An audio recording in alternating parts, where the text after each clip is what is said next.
Esta mañana vamos a hablar sobre un tema que es muy importante en la iglesia, hermanos. Un tema muy importante en la iglesia. Y normalmente a veces cuando llega alguien nuevo a la iglesia, a veces se habla de las ofrendas. ¿Hay alguien nuevo aquí que nos acompañe por primera vez? No, ¿verdad? Faltó ese que llegara. Pero normalmente pasa esto, pero es un tema muy importante en la iglesia y esta mañana hablaremos de qué es lo que piensa el Señor Jesucristo respecto de las ofrendas en la iglesia. ¿Qué es lo que piensa el Señor Jesucristo respecto de las ofrendas? ¿Cuál es su sentir en cuanto a este tema? Muy importante, hermanos, sumamente importante. Estamos frente a uno de los pasajes que se pasa muy frecuentemente por alto por algunos creyentes. Hay creyentes que pasan por alto este pasaje tan importante, hermanos. Se pasa por alto estas palabras, y observen, son palabras del Señor Jesucristo y se pasan por alto con mucha indiferencia.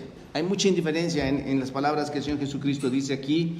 ¿Por qué lo digo esto? Miren, existen muchísimas personas que recuerdan muchos otros pasajes doctrinales. Muchos de nosotros o muchos de ustedes reconocemos muchos pasajes de la iglesia, de la Escritura. La providencia, la confianza, la salvación, el pecado. Hay muchos pasajes que conocemos. Y aun cuando conocemos estos pasajes, decimos a muchas otras personas que deben obedecer estas cosas, ¿no es cierto? Tú les dices, bueno, tienes un problema, acércate al Señor en oración. Oye, tienes este pecado, abandónalo, porque la Escritura dice esto acerca de este tema. O cualquier otra doctrina, tú la puedes estar practicando. Incluso nos ponemos a exhortar a otros que obedezcan las normas de Dios conforme a su palabra. Pero si se dan cuenta, nos las arreglamos o nos la ingeniamos para olvidar este breve pero poderoso discurso del Señor Jesucristo en su ministerio terrenal. No sé si me explico en esto. Podemos tener muchas doctrinas, pero muy pocos nos exhortamos en la doctrina de las ofrendas, hermanos, que está incluida en las Escrituras. Entonces esto es como querer ignorar una área muy a la luz que el Señor Jesucristo nos quiso enseñar y que vemos que en la práctica del diezmo se hacía en el Antiguo Testamento. La prueba de esto, hermanos, es que es muy triste que haya escasos recursos en la obra misionera y su sostén para con las familias, por ejemplo.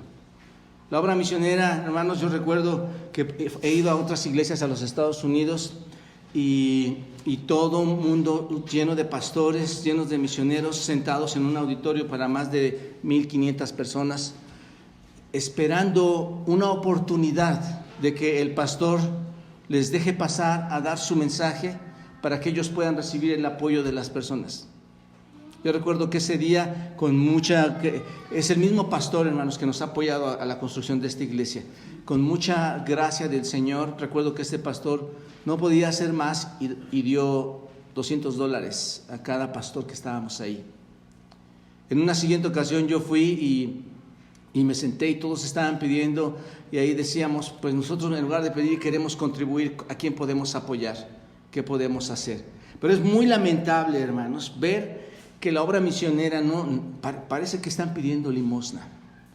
He ido a otras conferencias en donde los pastores tienen que dormir en las puertas del hotel, en el suelo, como estos misioneros o pastores, como si ellos no merecieran nada, hermanos. Esto no es así. Esto no es escritural, hermanos.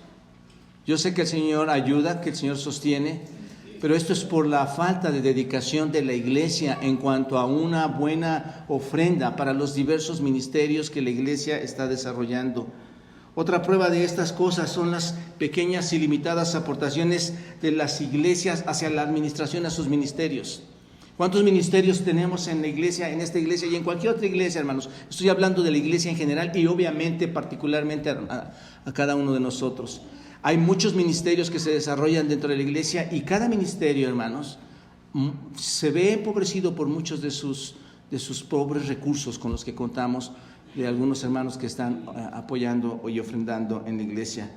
Muchos dan una parte de sus ingresos, quedan satisfechos con muchos de ellos consigo mismos porque están dando una parte de sus ingresos, pero en realidad podrían dar fácilmente más de lo que están dando ahora. Esa es la realidad, hermanos.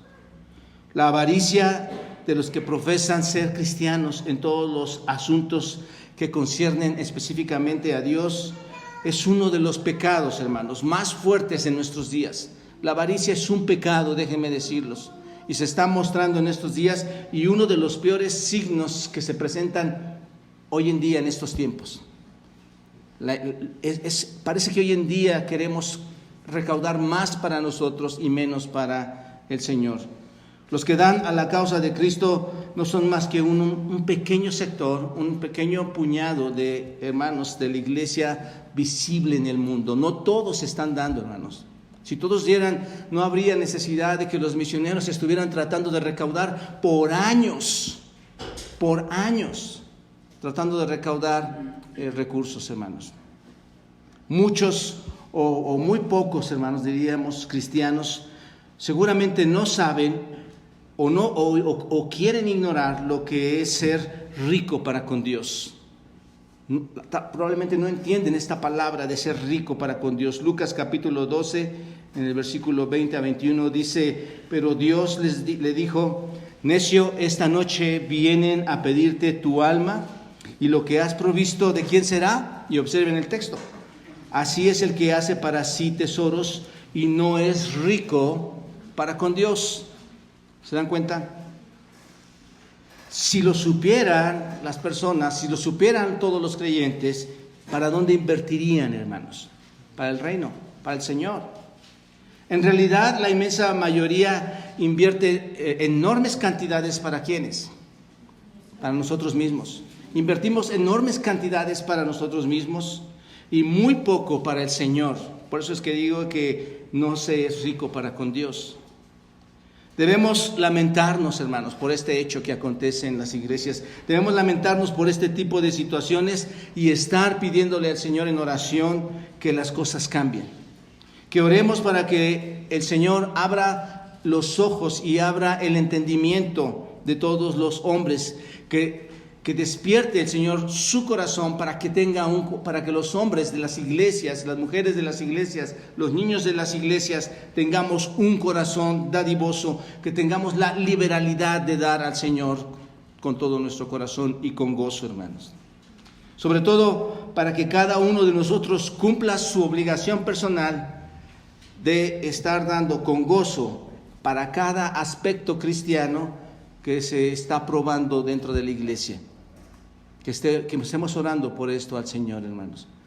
Es un tema que realmente se relaja muchas veces. Segunda a los Corintios, y podría haber predicado este versículo, ya lo hemos hecho, pero segunda a los Corintios capítulo 9, versículo 7, siempre tiene que encajar aquí, porque dice: cada uno dé como propuso en su corazón, no con tristeza, observen, no con tristeza, ni por necesidad. Importante.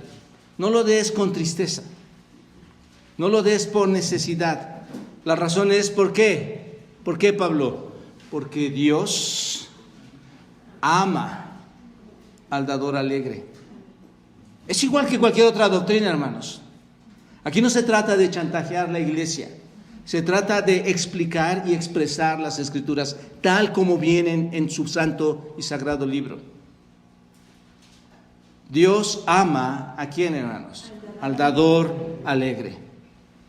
Y no quiere que lo hagas con tristeza. De hecho, te diría yo, si tú das aquí en la iglesia con tristeza, no lo hagas. No lo hagas. Eso es avaricia. Si lo das por necesidad, no lo hagas. Es avaricia. Y la avaricia es un pecado, hermanos. Preferible ponerte a cuentas con el Señor. ¿No es cierto?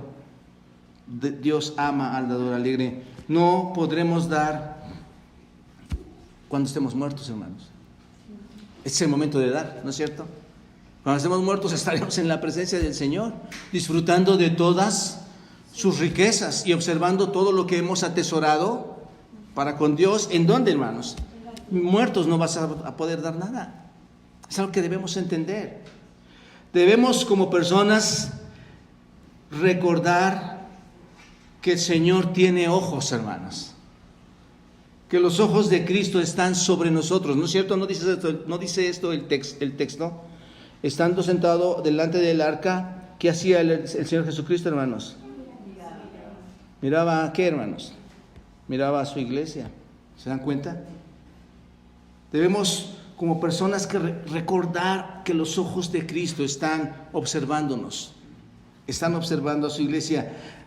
Debemos, como discípulos, recordar que el Señor Jesucristo es un Salvador, y cuando decimos que es un Salvador que ha sido crucificado, que se entregó a sí mismo por nosotros, por cada uno de nuestros pecados. ¿Y cómo se entregó el Señor Jesucristo, hermanos? Se entregó todo su ser, en cuerpo y alma, lo entregó a la cruz. Nuestro deber, hermanos, o nuestra respuesta debería dar de gracia, porque hemos recibido de gracia, hermanos. Eso es lo que tendríamos que pensar. Vamos al texto de esta mañana y veamos cuál es el sentir de Cristo sobre las ofrendas y lo mucho que le agrada a Cristo cuando un hombre da con verdadera abnegación. Para esto vamos a considerar, hermanos y amigos, 3 aspectos importantes en cuanto a ofrendar en este pasaje. 3 aspectos a ofrendar en estos 4 versículos que vemos aquí en este pasaje. El primer aspecto es: las ofrendas en el templo son observadas, hermanos. Las ofrendas en el templo son observadas.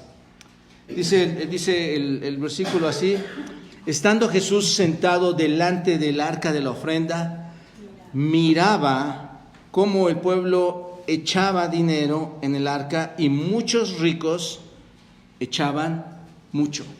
Qué interesante, parece que esto no tiene mucha explicación. Los ricos están haciendo su papel, ¿no es cierto? Están haciendo lo que les corresponde dar, tienen riqueza, tienen que dar, ¿no es cierto?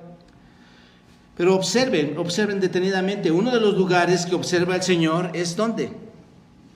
Su templo. Él estaba en el templo. Uno de los lugares que observa es su templo. Uno de los lugares que observa es su iglesia.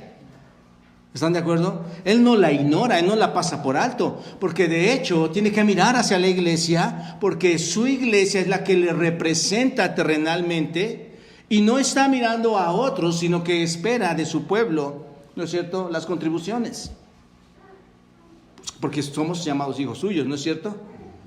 Y si somos sus hijos, hemos adquirido ciertas, por decirlo así, lo que nosotros entendemos terrenalmente como obligaciones. Pero obsérvenlo, tocando el texto de Corintios, cuando dice que demos con corazón, que demos con sinceridad, que no demos por necesidad, que no demos con tristeza, realmente tenemos la libertad de darlo de una manera especial.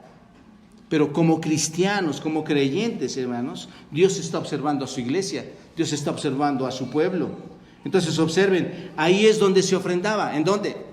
En la iglesia, en el templo, es el lugar donde se está ofrendando. El escenario aquí, hermanos, es el patio de las mujeres. El primer recinto en el interior, ya en el interior del templo propiamente dicho, es el patio que estaba más allá del patio de los gentiles. Aquí está el patio de los gentiles. Y obviamente había un espacio más acá, hermanos, estaba por dentro de todas maneras, pero ellas estaban aquí.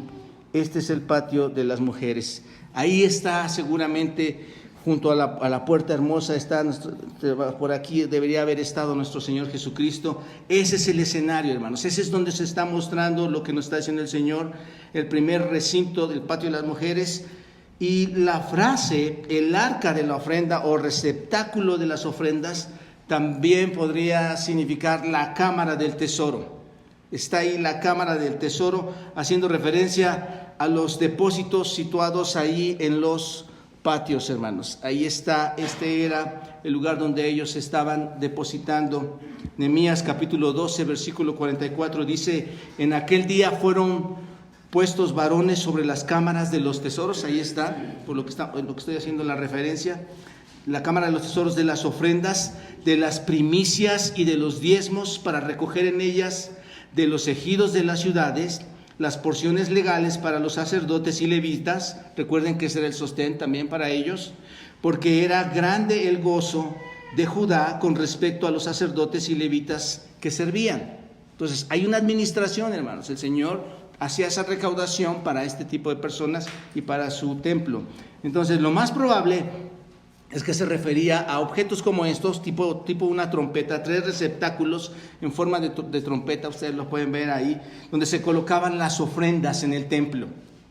Estos receptáculos llevaban escritos varios nombres, ponían los tipos o los diferentes tipos de ofrendas, estaban ahí, se colocaban al frente en esos receptáculos, ponían los tipos de ofrenda en específico que deberían estar ahí, eran marcados probablemente en letras o en el alfabeto hebreo, estaban marcados así, para que la gente, ¿por qué los marcaban? Para que la gente pudiera saber a qué parte debían ellos estar ofrendando, a qué parte debían estar tributando, por decirlo así. La gente pudiera saber claramente a qué uso iban a destinar el dinero que ellos estaban echando.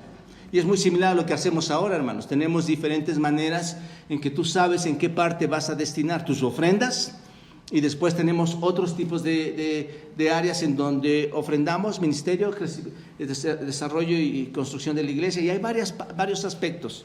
Y esto es lo que estaba pasando ahí.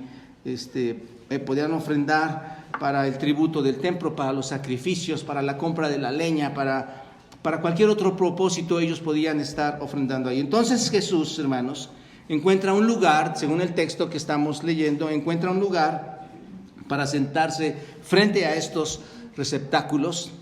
Y desde ese lugar, ¿qué estaba haciendo el Señor Jesucristo, hermanos? Estaba mirando. Desde el lugar donde llegó, estaba mirando. ¿Cómo lo hacía? Muy cuidadosamente, hermanos, porque no pudo llegar y mirar así. Él está describiendo algo muy importante en este evento. Él muy cuidadosamente está mirando cómo las personas ponían un gran número de monedas en estos receptáculos. Entonces, la cantidad seguramente se daba, o se podía ver, era evidente, hermanos, porque seguramente ellos ponían ahí y se oía el sonido de las monedas al echarlas ahí, ¿no es cierto? Eran monedas, algunas metálicas, las ponían y se oía cuánto podías estar dando. Entonces, en un sentido, el Señor ha estado haciendo esto desde entonces. No se quedó en aquel tiempo nada más, hermanos, porque el Señor sigue haciéndolo, todavía lo hace. ¿Recuerdan ustedes? Llega el Nuevo Testamento, Hechos capítulo 5, ¿se acuerdan de este evento tan trascendental, Ananías y Zafira? Hechos capítulo 5, versículos 1 al 11, si quieren acompañarme, yo lo leo aquí. Dice: pero cierto hombre llamado Ananías, con Zafira su mujer, vendió una heredad y sustrajo, ¿qué, hermanos? Sustrajo del precio, sabiéndolo también, ¿quién? Su mujer. Esta es otra prédica y esta sí la hemos hecho detalladamente, hermanos. Pero solamente les digo, ellos no tenían que haber hecho esto. Pero viendo que todos daban, bueno, nosotros, pero vamos a sustraer. Y estaba en complicidad junto con su esposa, ¿no es cierto? Y trayéndolo trajeron solo una parte, lo puso a los pies de los apóstoles, y Pedro dijo: Ananías, ¿por qué llenó Satanás tu corazón para que mintieses al Espíritu Santo y sustrajeses del precio de la heredad? Reteniéndola no se te quedaba a ti, y vendida no estaba en tu poder. Ahí está, hermanos. No debes darlo por necesidad, hermanos. Dios ama ¿a quién? Al dador alegre. ¿Por qué pusiste esto en tu corazón? No has mentido a los hombres, sino ¿a quién? A Dios. Mucho cuidado, hermanos. Mucho cuidado. Dios tiene esta práctica. Él, ¿cómo pudo saber Pedro que esto estaba sucediendo en las ofrendas? Dios lo comunicó por medio del Espíritu. Mi pregunta para ti es: ¿qué Dios no sabe lo que hacemos nosotros? Lo vimos la semana pasada y por eso me atreví a predicar la semana pasada Ezequiel y después las ofrendas. ¿Qué Dios no sabe lo que tenemos? No sabe con cuánto contamos, qué es lo que hacemos, cómo lo administramos, cómo lo damos, cómo su riqueza con el cual Él nos dota, sea mucha, sea poca, cómo la estamos llevando a cabo. Seguramente lo sabe, hermanos. Supo lo que estaban haciendo estos hombres. ¿Por qué pusiste esto en tu corazón? Al oír Ananías estas palabras, ¿qué pasó, hermanos? Cayó y expiró, ¿no es cierto? Y vino un gran temor sobre todos los que la oyeron, y levantándose los jóvenes lo envolvieron y lo sacaron, lo sepultaron. Pasando un lapso de 3 horas, sucedió que entró su mujer, no sabiendo lo que había acontecido. ¿Cómo llega ella, hermanos? No pasa nada, no pasa nada. Entonces Pedro le dijo, dime, ¿vendiste en tanto la heredad? ¿Qué dice ella? Sí, en tanto. Y Pedro le dijo, ¿por qué conveniste en tentar otra vez a quién, hermano? ¿A la iglesia? ¿A Pedro? ¿A los apóstoles? No, ¿a quién, hermanos? A Dios. ¿Por qué conveniste entonces en tentar al Espíritu del Señor? He aquí ahora a la puerta los pies de los que han sepultado a tu marido y te sacarán a ti. Y al instante, ¿qué pasó con ella, hermanos? Murió también. Y vino gran temor sobre toda la iglesia y sobre todos los que oyeron estas cosas. Hermanos, algo que debemos considerar es que el temor debe llegar a nosotros. Cuando tú tienes recursos, hermanos, estábamos con lo del campamento. Se me olvidó iniciar, no es mi culpa, ¿no? Si ya pasaron 10 minutos, no es mi culpa. Con lo que vamos a hacer en Oaxaca. Y me dice una hermana, y mi esposa, viene el campamento y necesitamos apartar 1,000 pesos. Me dejaron 385.95 pesos en el campamento anterior, hermanos. No los toco. Guardados para este año. 75.55 centavos de lo que quedó de la construcción. No los toco, ahí están. Tal vez necesitamos un cable más, un foco, ahí lo vamos a tomar. Debemos tener temor, hermanos, de lo que no es nuestro, de lo que es del Señor. Y déjame decirte que nada es nuestro. Todo está por su gracia, dado para ti, para que lo administres, para que tú te sustentes, para que tú te alimentes, para que tú te desarrolles, para que tú ayudes a otros, pero no es tuyo, tienes que saberlo administrar. Segunda los Corintios 9, 6, 7 también dice, pero esto digo, el que siembra escasamente, también segará escasamente, y el que siembra generosamente, también generosamente segará. Cada uno dé como propuso en su corazón, no con tristeza ni por necesidad. Y otra vez, hermanos, porque Dios ama al dador alegre. Es palabra de Dios, hermanos. Está establecido en las Escrituras, está en nuestro nuevo pacto, está en las ofrendas nuevo testamentarias. Hebreos capítulo 4, versículo 13 dice, y no hay cosa creada, observen, que no sea manifiesta a su presencia. No hay cosa creada que no sea manifiesta a su presencia. Lo que hablábamos de Ezequiel, todos los malos actos dentro del templo, dentro de la iglesia, lo mismo en las ofrendas, hermanos. No hay cosa creada que no sea manifiesta a su presencia. Antes bien, todas las cosas están desnudas y abiertas a los ojos de aquel a quien tenemos que dar cuenta. Impresionante, hermanos. Aún de todo lo que tenemos, hermanos, debemos dar cuenta al Señor. Aún de todos nuestros recursos debemos dar cuenta al Señor. Jesús observa a muchos ricos entonces. Es lo que está pasando ahí. Está observando a muchos ricos que echaban, ¿cuánto echaban, hermanos? ¿2 monedas?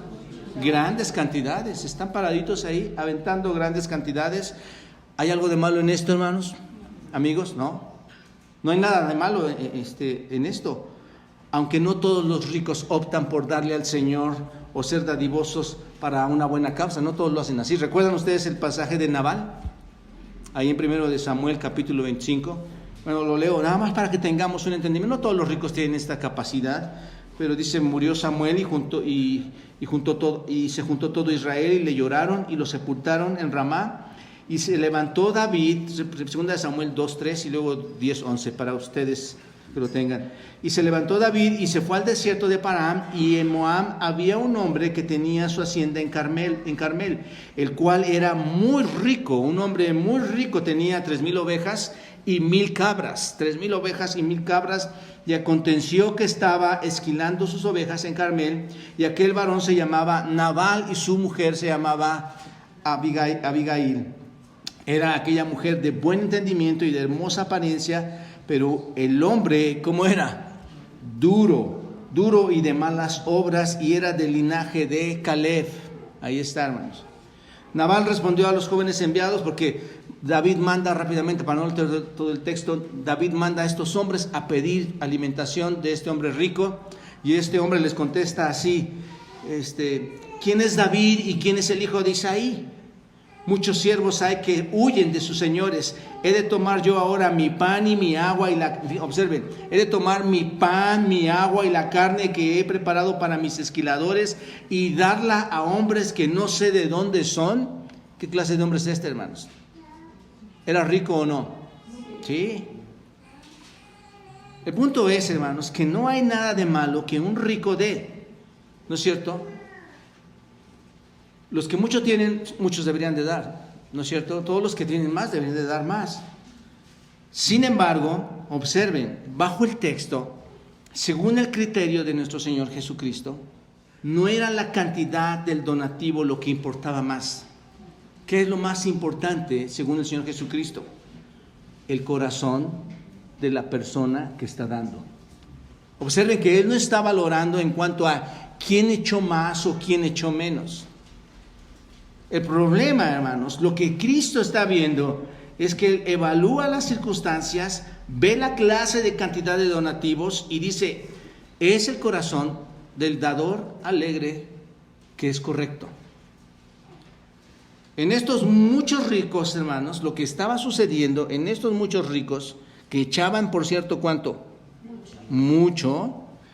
Hay un problema, hermanos. No había un auténtico sacrificio en sus actos. Tenían tanto que no les molestaba dar más, ¿no es cierto? No hay un auténtico sacrificio. Su vida era tan completa, su vida es tan cómoda de los que tienen riquezas, como siempre. ¿Y por qué digo esto? Porque no les costaba nada dar, según vemos aquí en el texto. No había en ello, el asunto es que no había en ello un amor por dar, hermanos. No había en ello una devoción especial hacia el Señor. ¿Se dan cuenta? Y si no había un amor y una devoción especial al Señor, ¿qué estaba pasando con estos hombres? Llegaban al templo, daban lo que tenían que dar, salían. ¿Por qué? Porque ahí eran una religión fácil. Era una tradición para ellos. No había una convicción, hermanos. Muchos de ustedes podemos llegar hoy, ofrendamos y ahí está, lo que tengo y me voy. Pero el Señor, ¿qué está observando, hermanos? El corazón sacrificial es lo que está observando. Es donde hace la distinción, hermanos. ¿Se dan cuenta? ¿Y dónde hace esa distinción? ¿Dónde lo observa? En el templo. Y te diría que el templo no es que lo vea aquí. ¿El templo dónde está, hermanos? Entonces está en tu casa. Está seguramente desde que recibimos los recursos que Él nos da para sostenernos, ¿no es cierto? Lo primero que tenemos que hacer, hermanos, bajo ya muchas clases a ustedes de finanzas, es apartar nuestra ofrenda. Y tú vas a decir, pero si no tengo, vas a ser igual que yo, como hace años. Pero no tenemos, esposa preciosa, querida, no tenemos.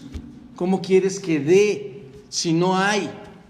Esto nos da una lección que debería hundirnos, hermanos, en pedirle perdón a Dios por lo que nos va a explicar en un momento más. No debe de ser una forma religiosa, una forma fácil, una forma tradicional de dar las ofrendas. ¿Por qué digo que nos debe de llevar a pedir perdón? La viuda, hermanos, entrega todo lo que tiene. No sé si se dan cuenta de esto. Muy interesante. La viuda entrega todo lo que tiene. La viuda echa un cuadrante, hermanos. Bueno, echa dos, ¿verdad? De su necesidad, ¿cuánto echó ella, hermanos? Todo. Podemos decir, ella puso todo su sustento en este lugar. Solo dio a Dios 2 monedas, pero era todo lo que tenía, hermanos. Se lo dio todo sin reserva, sin quedarse nada. Esta mujer dio todo. Qué distinta, hermanos, es nuestra medida, como la vemos, a la medida que Cristo lo ve. Es muy distinta, hermanos. ¿Cuántas veces nosotros hemos dicho, no, caray, es que ahora sí di mucho, debía haber hecho menos, o voy a apartar esto porque finalmente tenemos esto? Pero la forma en que tú lo ves no es la manera en que Cristo lo ve. Tu medida es diferente a la medida de Cristo. Nosotros miramos la ofrenda. Y Cristo lo que mira o lo que pregunta es si la ofrenda fue un sacrificio. ¿Se dan cuenta? Esto es muy diferente, hermanos. Por eso los ricos, el Señor no está peleando en que daban mucho. La iglesia podía tener mucho dinero. Esta iglesia podía tener mucho dinero. El problema no es ese, hermanos. Dios siempre va contra nuestro corazón. Dios quiere a personas verdaderamente convencidas de que Él existe. Y Él no necesita tu dinero, no necesita mi dinero. Pero Él quiere enseñarnos desde lo profundo del corazón a hacer un sacrificio, hermanos. Podríamos dar 1,000, 2,000, 3,000, 5,000 pesos cada persona. Pero si no lo hace sacrificialmente, no es una ofrenda para el Señor. ¿Te das cuenta de esto? Puede haber iglesias que tengan muchos recursos, hermanos. Pero el punto es este. Observen, el texto es tan simple en un sentido, pero tan profundo. Lo que está viendo el Señor es denigrante. Porque no estaban dando bien los que tenían recursos. Debe ser sacrificial. Y esto lo vemos perfectamente en el versículo 42, que es el segundo punto o el segundo aspecto a observar. Observen. Las ofrendas deben venir de un corazón dador. Las ofrendas deben venir de un corazón dador. Y cómo nos encanta el dinero, ¿verdad, hermanos? Antes de seguir, ¿a quién no le gusta el dinero, hermanos? Nos encanta. Pero debemos entender que Dios quiere trabajar con nuestros corazones, hermanos. Que debemos tener un corazón dador. El versículo dice así: y vino una viuda pobre. ¿Y qué hizo, hermanos? Arrojó, aventó, es lo que significa esto, hermanos, lepta, arroja. Vino una viuda pobre y echó 2 blancas. Las blancas, muchos textos ustedes lo van a ver que le llaman lepta, o sea, un cuadrante. Echó 2 blancas, un cuadrante. Esta mujer pone 2 de esas monedas llamadas blancas, 2 lepta, las pone ahí. Y el término leptón o lepta o leptón significa puso una cosa pequeña, es lo que significa. Puso una cosa pequeña. Se utilizaba especialmente para denominar una moneda de cobre pequeña, hermanos.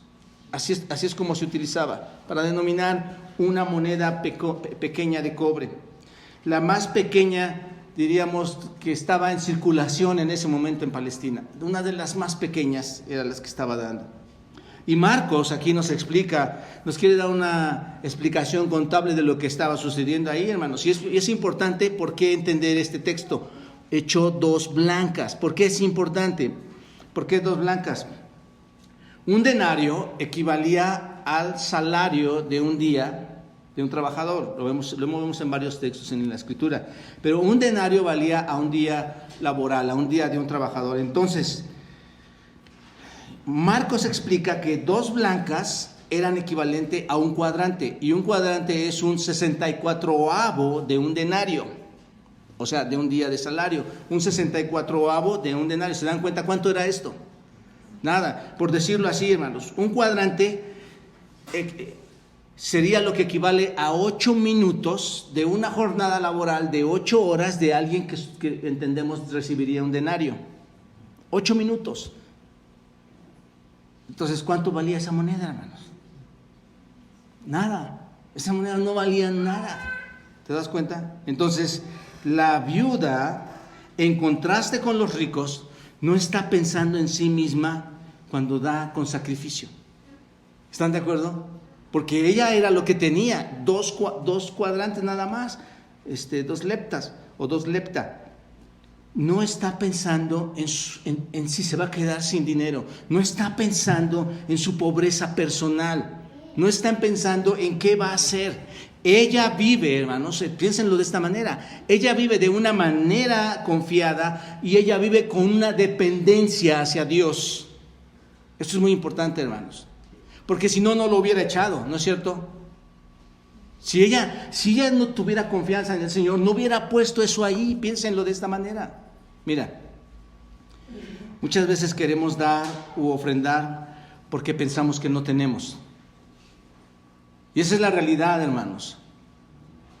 Y algo que quiero aclarar, y lo aclaro más adelante en el bosquejo, pero no predicamos para que tú des y nos hagas más ricos a nosotros. Ustedes conocen bien nuestro testimonio. Pablo mismo decía a los corintios: ¿saben qué? Yo no quiero ser carga, aunque soy digno del salario, yo no quiero ser carga para ustedes, o que ustedes hablen, que ustedes me llegan a mantener, yo lo hago por amor a Cristo. Hermanos, lo que quiero es que entendamos que la iglesia necesita una administración de recursos, sí, pero es en base a corazones fieles, corazones que entienden exactamente su relación con Cristo y que saben de dónde provienen los recursos. Entonces, muchas veces no queremos dar o ofrendar porque pensamos que no tenemos. ¿Les ha pasado esto, hermanos? Bueno, a mí sí, y cometía ese grave error. El problema es que no pensamos quién es nuestro Dios, hermanos. El problema es que no pensamos y meditamos en la grandeza y el poder de Dios. Cuando leemos el libro de Job, que también ya lo hemos estudiado aquí, hermanos, vemos las palabras que Dios le dice a Job. ¿Recuerdan ustedes? Job 38:4 dice, y si quieren pasar ahí, Job 38:4 dice: ¿dónde estabas tú cuando yo fundaba la tierra? ¿Se dan cuenta? Estas son palabras profundas, hermanos. ¿Dónde estabas tú cuando yo fundaba la tierra? Házmelo saber si tienes inteligencia. Qué interesante, hermanos. Versículo 12 del capítulo 38. ¿Has mandado tú a la mañana en tus días? ¿Has mostrado el alba su lugar para que ocupe los fines de la tierra y para que sean saciados de ella los impíos? ¿Has entrado tú en los tesoros de la nieve o has visto los tesoros del granizo? ¿Qué piensan, hermanos? ¿Quién de ustedes ha hecho todo esto? Versículo 29. ¿De qué vientre salió el hielo y la escarcha del cielo? ¿Quién la engendró? Piensa, está hablando de cosas que tal vez para nosotros son significantes, pero ¿quién tiene dominio sobre todo esto? Dios. El Señor nos podría estar hablando a cada uno de nosotros de la misma manera, hermanos. ¿Quién soy yo? Dice el Señor. ¿Que no me conoces, que yo soy Dios, el grande? Más adelante el Señor le pregunta a Job si podría Job colocar las estrellas en el cielo. ¿Quién de nosotros lo puede hacer, hermanos? Si conocía las leyes de los cielos, si podría hacer Job que cayera lluvia en la tierra. Le está preguntando todo esto y además le está diciendo ¿quién provee los alimentos para los animales? ¿Quién provee los alimentos para los cuervos, para los leones?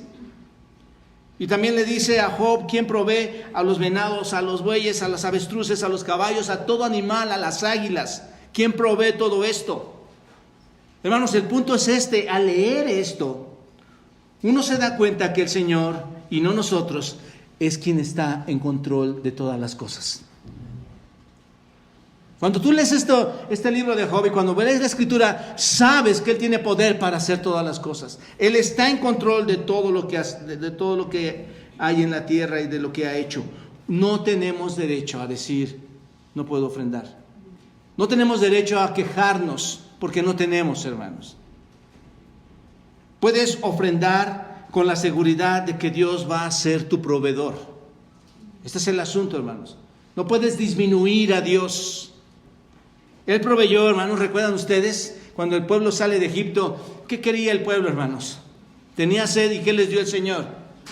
Tenía hambre, ¿y qué descendió del cielo, hermanos? Maná. Estaban fastidiados de esa hojuela blanda, ¿y qué les dio el Señor, hermanos? Codornices. En el desierto, 40 años, hermanos, 40 años. Si tú los que están leyendo su Biblia ahora deben ir por ahí por números, deben de saber que 40 años el Señor jamás con una nube de fuego y una sombra por la noche siempre acompañó, una noche por la noche el fuego y por el día la sombra, siempre acompañó a su pueblo, nunca le fue infiel. Nada le faltó a ese pueblo, hermanos. Moisés, en su último discurso de despedida, le dice al pueblo de Israel, antes de de no poder entrar a la tierra prometida, les dijo: Jehová tu Dios te ha bendecido en toda obra de tus manos. Él sabe, observen esto, Deuteronomio 2:7, Él sabe que andas por este gran desierto. Si lo parafraseáramos, hermanos, si tú no tienes recursos hoy y hay necesidad, ¿qué podríamos decir? Él sabe, porque Él mira, ¿no es cierto?, a su iglesia. Él sabe que andas por que a veces queremos un poquito de agua, hermanos, para saciar nuestra sed financiera, ¿no es cierto? Y dice la Escritura, dice Moisés a Israel, Él sabe que andas por este gran desierto. Estos 40 años Jehová tu Dios ha estado contigo. ¡Wow! Hermanos, desde que conocí al Señor, a pesar de vivir crisis muy fuertes, a pesar de saber que no se tenía recursos a veces ni para comer, hoy veo que siempre el Señor estuvo conmigo y con mi esposa y con mis hijos. Ni siquiera nuestros propios padres pudieron darse cuenta de lo que estábamos batallando nosotros. De hecho, creo que ni lo saben. Pero en ese gran desierto, Dios está con nosotros. Estos 40 años he estado contigo, o ha estado contigo, y observen, y nada te ha faltado. Y hoy no puedo ser tan despreciable para Dios como para decirle: ¿por qué, Señor? Nunca me ha faltado nada. Y si estás aquí, déjame decirte que estás aquí porque nunca te ha faltado nada. A los israelitas no les faltó nada, hermanos. De la misma forma, el Señor todavía provee para su pueblo hoy en día, ¿cierto o no, hermanos? Aunque no lo hace de la misma manera. Tú vas a decir: Señor, a ellos les diste maná, a mí mándame un trozo de carne, ¿no? Una pierna. No va a ser igual, hermanos. Pero cuando te levantas y vas al súper, a la tienda, y compras un pan, dime si no hay provisión. Cuando te levantas y abres la llave para cepillar tus dientes, dime si no hay provisión, hermano. Dime si no hay agua ahí. Cuando te levantas y vas al mercado y compras unas verduras, dime si no hay provisión. No parece ser tan especial como el maná que Dios proveyó del cielo, o el agua que arrojó de una roca para su pueblo. No parece ser para especial, pero de todas formas el Señor siempre está proveyendo, hermanos. ¿Cuándo vamos a terminar de predicar la ofrenda en la iglesia? Cuando tu corazón sea realmente transformado en una confianza y dependencia a Dios. Llegan momentos, hermanos, en la vida que uno se pregunta: ¿cómo voy a pagar todas las deudas? Bueno, otra iglesia, porque ustedes no tienen ni una sola deuda. ¿Nunca te has preguntado eso? ¿Cuándo voy a terminar de pagar esta deuda? Por 4 años, hermanos, yo lo preguntaba, casi 5, ¿cuándo voy a terminar? ¿Cuándo voy a terminar? ¿Cuándo voy a terminar? O si habrá suficiente comida para toda la familia. Nos preguntamos todo esto. Sin embargo, hermanos, de alguna manera, y eso es lo que quiero comunicar a ustedes, siempre hay suficiente. Siempre hay suficiente. El Señor siempre provee. Algunas veces no lo hace, o lo hace de manera muy abundante, ¿no es cierto? De lo que uno podría imaginar. A veces nos da mucho más, ¿no es cierto? ¿Y por qué, hermanos? ¿Recuerdan ustedes el Salmo 23? Uno de mis salmos más grandes y preferidos. Jehová es ¿qué? Jehová es mi pastor. El Salmo 23 nos asegura que si el Señor Jesucristo es nuestro pastor, ¿qué dice el Salmo? Nada me faltará. Él es mi pastor. ¿Cuánto me va a faltar? Nada. Y tú vienes a la iglesia y no tienes la dignidad, el honor, la gloria, la gracia de dar al Señor cuando Él dice: soy tu pastor y nada ¿qué? Me faltará. Versículo 2: en lugares de delicados pastos me hará descansar junto a aguas de reposo. ¿Qué dice? Me pastoreará, así como el pastor lleva a sus ovejas, lleva a sus corderos y los lleva a apacentar a pastos verdes y los guía a aguas de reposo, hermanos, según el versículo 2, así Él va a dar o va a dotar para todas las necesidades que haya. No vas a tener que estarte preguntando, porque en lugares de delicados pastos me hará descansar. Así Él te va a dar todo lo que necesites cada día, ¿no es cierto? Pero no solo todo lo que necesitas. Él muchas veces, hermano, o muy a menudo, aún da mucho más de lo que necesitamos, ¿no es cierto? ¿Qué dice el versículo 5 del Salmo 23? Mi copa está, ¿qué? Rebosando, hermanos. Yo le digo a mi esposa, amor, qué precioso tener que podemos comprar un pan. Él es tan bueno que podemos comprar un pan. Nuestra copa está rebosando, hermanos. ¿Por qué provee el Señor? ¿Por qué da provisión? ¿Por qué algunas veces provee más de lo que necesitamos, hermanos? ¿No te ha pasado esto? A veces da más de lo que necesitamos. Seguramente es porque su amor es derramado maravillosamente en nosotros, hermanos. Estoy seguro que es eso. Es su amor. Es su amor. Pero cuando Él derrama bendiciones sobre nosotros, hermanos, no lo hace también para que aprendamos a usar ese derramamiento de bendiciones sabiamente para su gloria y para bienestar de su iglesia, para bienestar de otros. No lo hace para eso, para que lo administremos de forma correcta. Cuando llega, ¿qué hacemos, hermanos? Estoy muy bien, estoy súper bien hoy. No, hermanos, Él derrama su amor para que aprendas a administrar. ¿No lo hace para que podamos ahorrar e invertir para tiempos difíciles? Porque Él conoce todo, hermanos. Él sabe que hemos pasado por un desierto, o estás pasando por un desierto, o vas a pasar por un desierto. Él sabe, Él todo lo ve. Bueno, regresando al texto, vemos entonces que está una mujer ahí. En esta mujer hay un servicio humilde, hay un autosacrificio. ¿Se dan cuenta de esto? Una mujer que está dando, está sacrificando.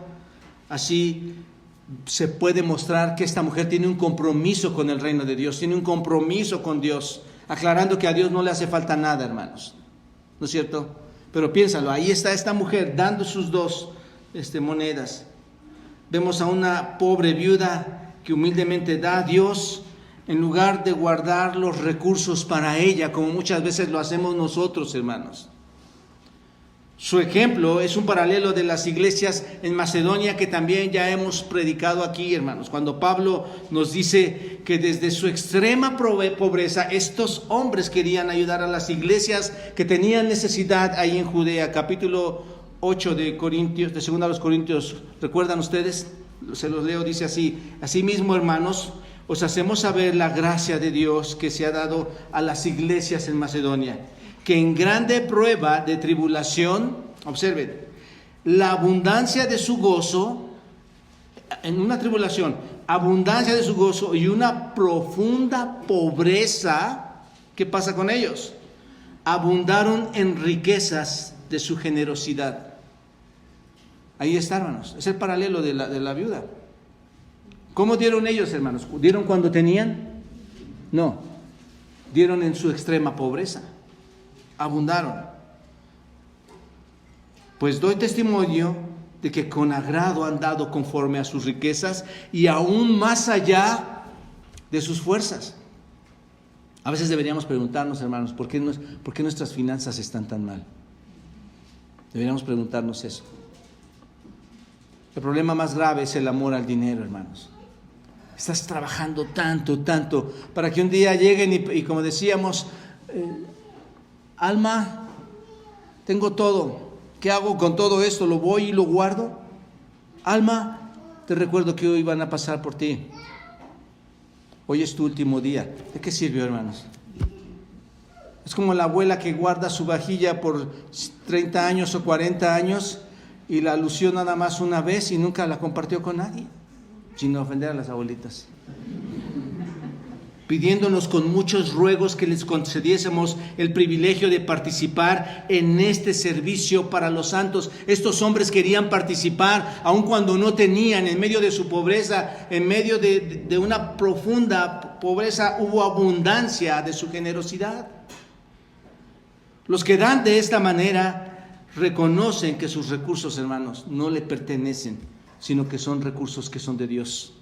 El que da verdaderamente, y quiero que quede claro esto, hermanos, el que da verdaderamente es alguien que reconoce que Dios le está proveyendo. El que verdaderamente mete el dinero es el que está proveyendo. Porque esta mujer, al estar dando el dinero, hermanos, estaba consciente de algo, ¿qué? Que Dios nunca le iba a abandonar, hermanos. Qué lamentable es estirar la mano de una manera diferente a como Dios lo ve, hermanos, porque lo está viendo, ¿no es cierto? Los que dan de esta manera reconocen entonces que todos los recursos vienen de Dios. Tenemos que recordar, hermanos, también la iglesia ahí en Hechos. ¿Recuerdan ustedes la iglesia en Hechos? Que con sacrificio empiezan a cubrir sus propias necesidades y las de los demás. Y incluso recordar a Bernabé, ¿se acuerdan? Cuando él vende su propiedad. Ahí en Hechos, capítulo 2, versículo 44, están dispuestos a vender lo que poseían. Todos los que habían creído estaban juntos y tenían en común todas las cosas, y vendían sus propiedades y sus bienes y los repartían a todos según la necesidad de cada uno, y la multitud de los que habían creído eran de un corazón. Observen, hermanos, esta clase de iglesia, y un alma, y ninguno decía ser suyo propio nada de lo que poseía. Esto merece toda una explicación, hermanos, pero ese es un ejemplo nada más, sino que tenían todas las cosas en común, y con gran poder los apóstoles daban testimonio de la resurrección de nuestro Señor Jesucristo, y abundante gracia era sobre ellos. Así que no había entre ellos ningún necesitado, porque todos los que poseían heredades o casas las vendían y las traían al precio vendido, y lo ponían a los pies de los apóstoles, y se repartía a cada uno según su necesidad. Observen, entonces José, a quien los apóstoles pusieron por sobrenombre Bernabé, que traducido es hijo de consolación, levita natural de Chipre, como tenía una heredad, la vendió y trajo el precio y la puso a los pies de los apóstoles. Hermanos, todos vayan a vender su heredad y lo traen acá, ¿no? Qué lamentable que este texto lo usen para eso, hermanos. Entiendan, hermanos, entiendan. No estoy diciendo que vendan sus casas. Eso lo hacen las iglesias charlatanes, hermanos. Aun cuando tú no dieras, y aun cuando fueran 1,000 o fueran 10 personas, hermanos, estoy convencido que Dios no nos va a abandonar. Estoy convencido, hermanos. No estoy diciendo que vendas tus casas como otras iglesias lo piden. Estoy hablando de lo que Cristo ve, según este texto. ¿Y qué es lo que Cristo ve, hermanos? Un corazón dadivoso. Vean ustedes, hermanos, en realidad están en sus manos 2 diamantes de alto valor, hermanos. Son 2 diamantes que Dios está viendo. ¿Por qué es tanto valor esto? Sacrificial. Ese es el valor, hermanos, que Dios pone. ¿No es cierto? Calculando humanamente, entonces, lo que aquella viuda dio fue insignificante. Humanamente, hermanos. Sin embargo, cuando lo comparamos a las normas divinas, su contribución, ¿cómo fue? A los ojos de Jesús, valiosísima. Fue de valor inmenso, lo cual es evidente en los versículos 43 y 44, que son nuestro tercer aspecto, hermanos. Las ofrendas son enseñadas por el Señor Jesucristo. Observa, esto es importante, hermanos. No las enseña como tal un hombre. Dios en la segunda persona de la Trinidad, en Cristo, enseña esto. Observen el texto. Entonces, llamando a sus discípulos, les dijo, observen, una palabra importantísima: de cierto os digo, que esta viuda echó ¿qué? Más que ¿quiénes? Que todos. Señor, bueno, ¿o no sabe matemáticas nuestro Dios? ¿O no sabe calcular correctamente o nuestro corazón es sucio y corrompido y egoísta y avaricioso, hermanos? Esta es la clave, hermanos. Es la gran enseñanza. Jesús nos enseña a ofrendar. El Señor Jesús a menudo llamaba a sus discípulos para instruirlos en varias cosas, hermanos, para darles instrucciones. El Evangelio de Marcos tiene muchos llamados. En Marcos 3:13 les dice: después subió al monte y llamó así a los que él quiso y vinieron a él. En el versículo 7 del capítulo 6, después llamó a los 12 y comenzó a enviarlos de dos en dos y les dio autoridad sobre los espíritus inmundos.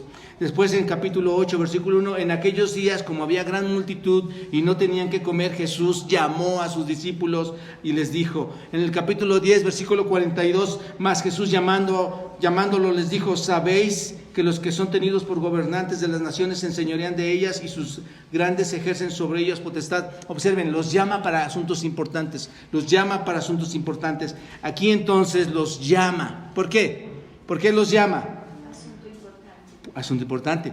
Porque lo que esta viuda hizo fue tan importante, hermanos. Fue tan importante a los ojos de Jesús que Él los llama. Vengan. Quiero que vean. Quiero que observen este asunto. Vean lo que hizo esta viuda. Reúne a sus discípulos para que se fijaran en un asunto importante. La importancia de la enseñanza, hermanos, viene marcada en esta palabra: de cierto os digo. De cierto os digo. Esta palabra es muy importante, hermanos. De cierto os digo. ¿Por qué? Esto es: solamente os declaro esto. Esa palabra era importante, a veces era doblemente repetida. De cierto os digo. Aquí es: de cierto os digo, solamente os declaro. Esto para mostrar que lo que está a punto de decir, observen, lo que está a punto de decir tenía un gran significado y ellos debían tomarlo muy en serio, hermanos. Ese de cierto os digo es algo que debían tomar muy en serio, ¿no es cierto? Observen el texto: de cierto os digo. ¿Qué es lo que dices? ¿Qué es lo que dices, Señor? ¿Qué es lo que vas a mencionar? ¿Qué es lo que tiene tanta relevancia? ¿Y qué es lo que tiene tanta relevancia en este pequeño pasaje que la gente olvida constantemente? Empieza a lanzar doctrinas y enseñar a todo mundo lo que debe de hacer, como si fuéramos los grandes cristianos, pero en áreas como estas fallamos tanto, hermanos, y las olvidamos. ¿Qué era lo que el Señor tenía importante a decir? Que esta viuda pobre echó más que todos. ¡Wow! Esta mujer pobre echó más que todos los que han echado en el arca, ¿no es cierto? Los ojos de nuestro Señor, hermanos, o a los ojos de nuestro Señor, las dos moneditas de cobre eran de gran valor. Las apreciaba más que todo lo que habían entregado estos hombres. Podríamos decir, eran semejantes a los talentos. ¿Recuerdan esto? Que se mencionan ahí en Marcos también, precisamente, en Mateo, capítulo 25, versículos 20 y 22. Los talentos que después de cierto tiempo se duplican. Se los recuerdo. Capítulo 25 de Mateo, en el versículo 20. Y llegando el que había recibido 5 talentos, trajo otros 5 talentos, diciendo: Señor, 5 talentos me entregaste, aquí tienes, he ganado ¿cuántos? Otros 5 talentos sobre ellos. ¿Qué está haciendo, hermanos? ¿Qué estaba enseñando el Señor? Nos estaba enseñando a administrar su riqueza, lo que le pertenece a Él. 5 talentos y le da y lo duplica, 5 talentos. Llegando, versículo 22, llegando también el que había recibido 2 talentos, dijo: Señor, 2 talentos me entregaste, aquí tienes, he ganado otros 2 talentos sobre ellos. Y no se diga al que dio uno que fue y lo escondió y mal hecho para ese siervo, ¿no es cierto? Pero sabes, el punto es este: cuando tú das correctamente, doblas lo que das porque estás invirtiendo para el reino. Tú dices: no, pero no es que era para la luz, no es que era para las toallitas del baño. Bueno, todo eso es parte del reino, hermanos. Un viaje a Oaxaca es parte del reino. Una EBDB es parte del reino. Los eventos, hermanos, que tenemos aquí no son para distraerte, y puntualizo en esto, no es para que vengas y disfrutes en un sentido, es para evangelizar a otras personas, para que traigas invitados, para que otros conozcan. Queremos gastar para el reino, queremos invertir para el reino, ¿te das cuenta? Y todo lo que hacemos cuando hay un evento, debes de saber que todo lleva inversión. Seguro que estos ejemplos, hermanos, que encontramos aquí en las Biblias, que nos deja el Señor Jesucristo, de los talentos, de la viuda, de Hechos, seguro que estos ejemplos que nos da el Señor ha inspirado a muchos miles de creyentes a dar con verdadero gozo, hermanos. Seguro. La pregunta sería, ¿qué fue lo que hizo que su ofrenda fuera tan preciosa? ¿Qué fue? La respuesta es que todos los demás habían dado de su abundancia. Todos dieron de su abundancia, pero ella, dice ¿de dónde? De su pobreza, de su escasez o de su necesidad, es de donde dio. Así es que yo creo que tenemos menos argumentos sólidos, los que decimos no tenemos, que los que tienen. Cometemos más grave error decir no tengo, porque ella de su pobreza dio. Es muy posible que una persona que da poco, cuando posee poco, sea más generosa que otra, hermanos. Qué terrible es dar nada. Qué terrible es no dar nada y decir que no damos porque no tenemos. Qué terrible, hermanos. No es verdad que podría pasar por nuestro pensamiento. ¿A quién pasó? Tal vez por alguno de ustedes pasó en su pensamiento decir, oye, al menos podría haberse guardado una monedita, ¿no? Una de estas pequeñas moneditas delgadas de cobre, se la pudo haber guardado para ella, ¿no es cierto? Si estaba tan pobre, ¿por qué no guardó una? ¿No así pensamos, hermanos, en la iglesia? No tengo, voy a guardar porque yo necesito. Pero ¿qué hizo ella, hermanos? ¿Cuál es el ejemplo que está enseñando el Señor Jesucristo aquí? ¿Qué hizo ella? Dio las dos. Dio las dos. En realidad ella sabía que Dios no le faltaría en su vida, hermanos. Y entonces cuando ella está convencida que Dios está en ella, ella sacrifica. ¿No es cierto? Sacrifica todo. Estas dos monedas representaban todo su sustento para esta mujer. Este es el ejemplo, hermanos, de la ofrenda que en realidad era un sacrificio. Ahora pregúntate, ¿cómo supo Jesús esto? ¿Cómo supo Jesús que era todo lo que tenía? Marcos 2:8 dice, y conociendo luego Jesús en su espíritu, conociendo Jesús en su espíritu, que cavilaban de esta manera dentro de sí mismos, les dijo, ¿por qué caviláis así en vuestros corazones? ¿Qué veía el Señor? ¿Y qué oía? Lo que la gente habla, dice, piensa. Marcos 11:2 dice, y les dijo, id a la idea que está enfrente a vosotros, y luego que entréis a ella, hallaréis a un pollino atado, en el cual ningún hombre lo ha montado, desatadlo y traedlo. ¿Qué está pasando? Dios es omnisciente. Sabe todo, hermanos. Y Mateo 6:32 dice, porque los gentiles buscan todas estas cosas, pero vuestro Padre Celestial sabe que tenéis necesidad de todas estas cosas. ¿Cómo lo sabes, Dios? ¿Cómo lo sabes? Él sabe todo, hermanos. Él lo ve todo. Esto debería darnos temor. No solo ve nuestras necesidades, sino también ve nuestra avaricia. El punto entonces es que esta pobre viuda dio de una forma muy generosa y de una forma espontánea. La pregunta sería, y el texto no nos lo dice, ¿ella se dio cuenta que Jesús la estaba observando? Ahí estaban todos, pero ella no se dio cuenta. De hecho, nadie deberíamos darnos cuenta de esto, hermanos, de lo que pones.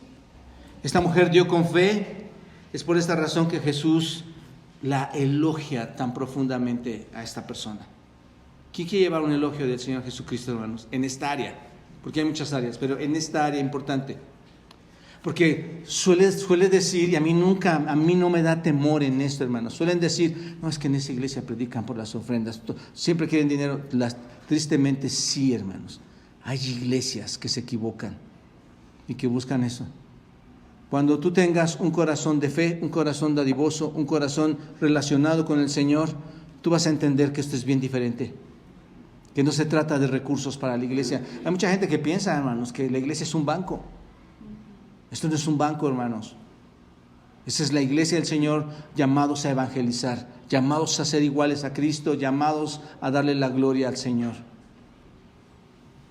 Cristo llamó a sus discípulos para que vinieran y escucharan mientras hablaba con ellos acerca de la ofrenda que vio que se estaba realizando allí. ¿Y para qué los llamó, hermanos? ¿Para qué los llamó? Para guiarlos a cada uno. ¿A qué? ¿Que observaran qué? Ofrendar correctamente. Ofrendar correctamente. Para guiar su modo de dar, ¿no es cierto? Y mostrarnos nuestra forma incorrecta, porque ahí estaban los dos modelos. Esta es la incorrecta, esta es la correcta. Así que cuando veas a un rico no digas, es que el hermano tiene que dar más, él tiene una camioneta. Es sacrificial, hermanos. Es sacrificial. Nuestra ofrenda, si escuchamos a Cristo con el deseo real de aprender, tendrá más influencia, hermanos, sobre nuestro crecimiento espiritual. Va a haber más gracia en nosotros cuando pensemos correctamente sobre las ofrendas. ¿Qué hace el espíritu del mundo, hermanos? El espíritu del mundo, ¿cuáles son? Lo vimos en 1 de Juan. Los deseos de la carne, los deseos de los ojos y la vanagloria de la vida. Ese es el espíritu del mundo. Todos esos deseos. El dinero, hermanos, es el gran mecanismo para satisfacer a los deseos. ¿No es cierto? A la carne, al mundo, a la vanagloria de la vida. Así que no los uses para los deseos carnales, terrenales. Úsalo para fines espirituales. Para aquello que durará, ¿para cuánto tiempo? Toda la eternidad. Para lo que es agradable a Dios, usa tus ofrendas. ¿Te das cuenta? Y concluyo aquí. Solamente debemos ser honestos, hermanos. Sin salvación no hay forma de dar. Si tú no eres salvo, no puedes dar. Esa sería para mí otra de las evidencias externas y aún internas. Yo creo que contienen las dos, porque es de un corazón interno que sabe estar relacionado y sabe esperar en el Señor y sabe que hay providencia en Él. Pero sin la salvación nunca vas a poder dar con gozo. Siempre te va a doler. Porque tus tesoros están aquí en la tierra, donde la orina y el hollín corrompen. Somos llamados a hacer tesoros en el cielo, donde nada de esto es corrompido, hermanos. ¿Por qué hacemos tesoros en el cielo? ¿Cuántas cosas en la tierra, hermanos, estamos generando para la gloria y la eternidad en el Señor?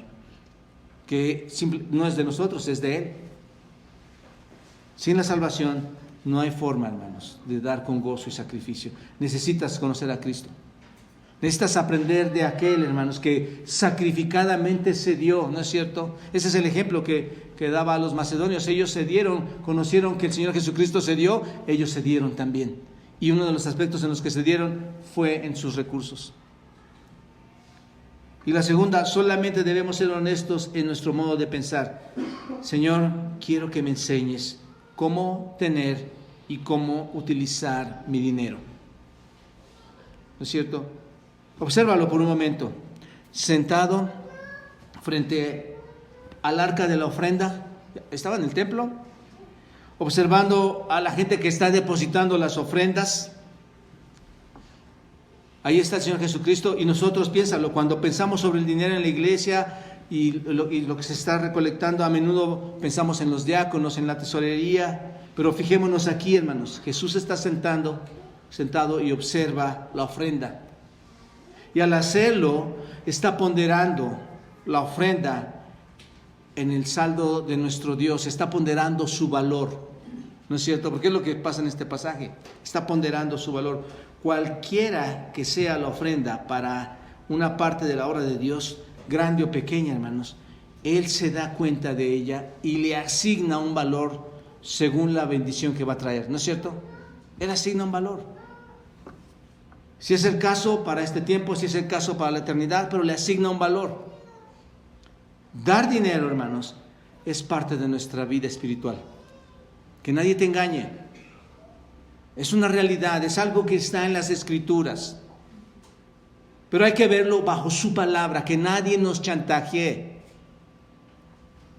Dar dinero es espiritual, hermanos. Es observado por Cristo, es regulado por su palabra. Ese es el punto. Ahí es donde va a ser fiel nuestras ofrendas. Van a ser satisfechas nuestras ofrendas, reguladas por su palabra, observadas por Cristo. Tenemos que descubrir en las Escrituras cómo se nos enseña todo esto. Entonces, hay que dar con fe, hay que dar según el don que nos da de la fe, hay que dar con amor, hay que dar con fe. Y esto, hermanos, cuando tú das, todo lo que tú das, piénsalo de esta manera, no es que llega a la tesorería de la iglesia. En realidad, lo que tú das llega a la propia tesorería de Dios.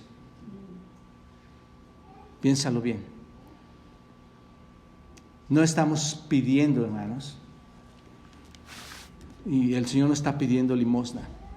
Está pidiendo que cambies tu actitud en tu corazón al dar.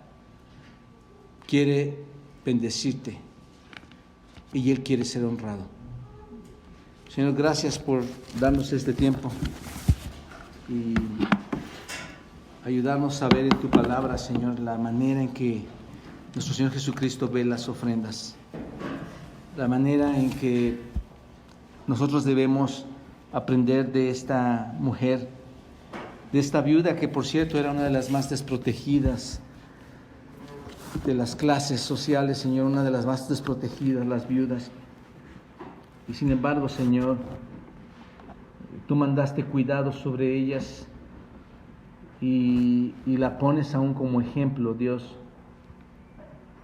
para que nosotros podamos desprendernos de una manera santa, no teniendo virtud alguna como personas, sino dándote la gloria a ti. Y Padre, te agradezco, Señor.